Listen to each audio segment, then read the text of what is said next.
What's up, guys? Fix Your Flea here with my first vlog. Um, I'm the owner of this here IS250, which is looking a lot more like this at the current moment. Little background story: long before I ever thought I would vlog, my Lexus engine blows up, and I had some extensive body damage. Mind your business. We gonna get to that eventually. Engines were up there in price. Like an engine with 100,000 plus miles was going for 1,200 and up. You know what I mean? If you have an IS250, you know what I'm talking about. So ended up finding one, Japanese imported, with only 50,000 miles on it in Baltimore. So I went and hopped in my Dodge Caliber, my daily driver, got on the road, and here we are. Now the ride from Philly all the way to Baltimore was maybe like just above 2 hours. You can see I'm about a little more than 20 minutes into the ride already. It wasn't that bad actually at all, to be honest. It wasn't bad at all. And plus, I wasn't finding a deal better than this anywhere. As I said, engines were going for 1,200 plus where I was, and the fact that they were doing it for $850. It said $899, but they took 50 off for me coming from Philly. So that's really appreciated. Big shout out to used JDM engines in Baltimore. Since we're about to start the whole vlogging thing, I guess I should give you guys some insight into my IS250. I had got my car originally from a Copart auction for I think it was around $1,300. After all like the fees and all that, $1,800. All it needed to get on the road was a clutch, and I did that myself. My auto tech, of course, did it myself. $400 for a regular Duralast clutch, so about $2,200 total, and I had a manual IS250 rocking and rolling on the road. Had it for about a year before my engine blew up. Kind of don't even know why my engine blew up. Don't know. I'm not gonna lie. I was being a little lenient on the maintenance. Just driving it pretty much. Didn't really care for it because it was my only car at the time. But now that I have a daily, I could put more of a project car vibe into my Lexus.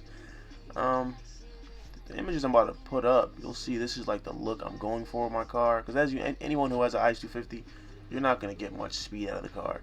So either you just really love this car, or you're trying to at least make it look pretty, which is what I'm going for. Well, both of them. I love the car, and I'm just trying to make it look pretty, because we all know you're not getting much out of that car whatsoever, speed-wise. It's fun. It's a fun car, especially like if you have an automatic. I definitely feel sorry for you because the car is already slow as it is.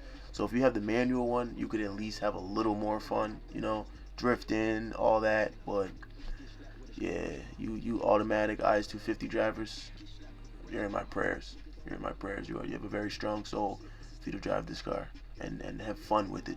Jesus Christ. Nonetheless, even with the limitations on speed, I did already have a cold air intake on the car. I went and bought a OBX full exhaust all the way like to the back axle. I still need like a muffler kit. I may just straight pipe the mufflers. I'm not sure yet, but I did buy like a damn near full exhaust kit. I do plan on having it tuned. So I mean, like I said, you can't get much out of the car, but I definitely will get all I can out of this car.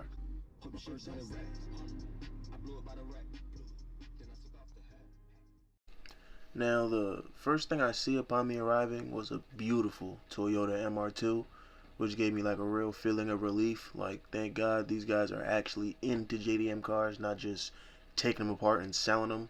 Would you rather buy a motorcycle from a guy who's never rode one, or a guy who's a motorcycle enthusiast? Like, take your pick, my man. The process of talking to these guys was super quick, direct, no nonsense. Even gave me a word of mouth warranty. After my little poopy break, had to do a little dancey dance in the bathroom. They had a plethora of JDM engines in there. A plethora. Like, I was seeing VQs, man. It was lovely. That's all I'm saying. It was lovely. And I think that was one of their personal cars, the SI right there. As far as getting the engine back, I was not about to get no U-Haul, tow truck, pay nobody. When I said I came in my Dodge Caliber, boy, I left in it too. You feel me? I'm not from Baltimore, but I was in Baltimore, so I gotta do the two, do, and you know what I'm saying? But put it right in the back. This is actually the first time I put an engine in the back of this car. I did it again with my homeboy's Audi. Put a whole Audi A4 engine in the back of my car, like, and then it gets the job done. Drop them seats, get right to it. You know what I'm saying? Brought it right back down. The ride back wasn't even too crazy. I tied it down real good. Wasn't even too bad coming back. Not too much shaking at all. You know, I'd do it again. I already did it twice. I'd do it again. But that, I'm not gonna lie, for it to only be a 2.5, that is a huge engine. My boy's Audi is a 3 point something, and I just know that engine was tiny compared to my engine. Tiny.